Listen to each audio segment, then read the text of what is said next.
Also in the street plan of Washington, you find pentagrams. So here we have two pentagrams in the street plan of Washington. The top one points into the Capitol building, and the one at the bottom points into the White House. This is a political building, so we're told. In fact, it's a temple to a secret society, built by the Freemasons to a specific design, Congress, the Congress building. Where did it get its name from? Capitol Hill, from a sacred place of the Roman Brotherhood going way back called Capitoline Hill. And when Madeleine Albright, high priestess of this brotherhood, became Secretary of State, and she went across on her first overseas visit to Europe, she actually went to Rome and made an official visit, what for her would have been a pilgrimage to Capitoline Hill in Rome, and that's where we get Capitol Hill from. This is George Washington. In the last century, they decided they didn't have a decent statue of George, so instead of getting an American to produce one, they ordered it from Italy, from Florence. And when it arrived on the dockside, people were staggered, because here was George, the first president of the United States, depicted naked from the waist up with this cloth over his Bill Clinton's, and then pointing up one arm, pointing down the other. What's going on? Unless you realize where these people are coming from, it's inexplicable. Well, if you just hold that in your mind, arm up, arm down, naked from the waist up, and then Bill Clinton's covered in a piece of cloth, well, this is where it's coming from. This is the ancient depiction of the compilation of the negative force symbol that the Templars worshipped, or the high-level Templars worshipped anyway, called Baphomet.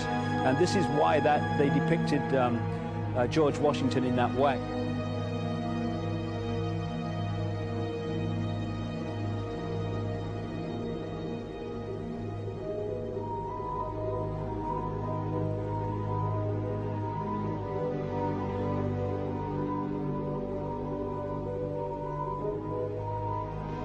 What has come to light is that it's now been, it is not so surprising for a lot of people that there are covens amongst the very educated class, architects, doctors, lawyers, priests, brokers, and the leisure class. These are people who have made pacts with the devil. That's right. It's really the best, the more accurate way of describing would be that they have indulged themselves in the worship of the goat, of the prince, of the serpent, of Satan, of Lucifer, and they lead perfectly normal lives. They're jewel merchants. They travel. They're prominent in their own way, but they do have this indulgence.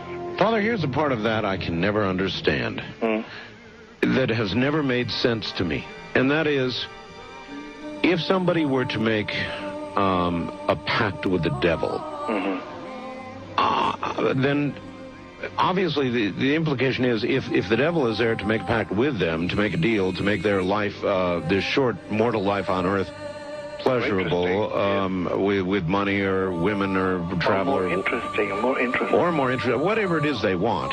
Yes. Then they are aware of the presence of the devil, and they are obviously aware then of the presence of God as well, and they nevertheless make a conscious, stupid, short-term, blind choice to take what they can get in this lifetime. And to embrace one, you must embrace the other. It's not like it's some wishy-washy person. I know you do.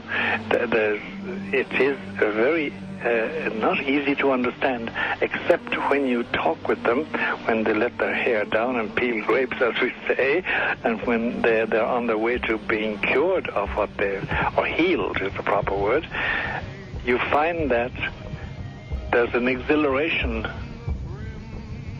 and a satisfaction which is both sensual and sexual and mental when they really indulge in Luciferian worship. There is a peculiar exhilaration. Like a drug, then? Yes, it's a peculiar exhilaration. And of course, the godly instincts in us all, the angelic in us all, because we all have something angelic and something godly, besides everything else, a lot of other negative things, that is quenched. And you find in them a horror of anything what we call sacred and holy or sacrosanct, or the idea of the idea of the sacred, of the awesome.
How in the world did you ever get involved in praying to demon spirits? A fellow that had been on a particular ship with me, he told me, "Hey, I got something fantastic to tell you." He said, "I am affiliated with people that speak with the spirits of the dead. How would you like to talk to the spirit of your dead mother?" And I was shocked. I was shocked. He said, "You wouldn't be afraid of talking to the spirit of your dead mother, would you?" Well, I said, "I'll tell you what, I would have to give that some thought, because it's something I never thought about before in my life." Most of us probably haven't. A little afraid of something like that. Well, he says, you know, it's written all over your face. You're afraid of going to a seance. But he says, "I know you. You're going to come."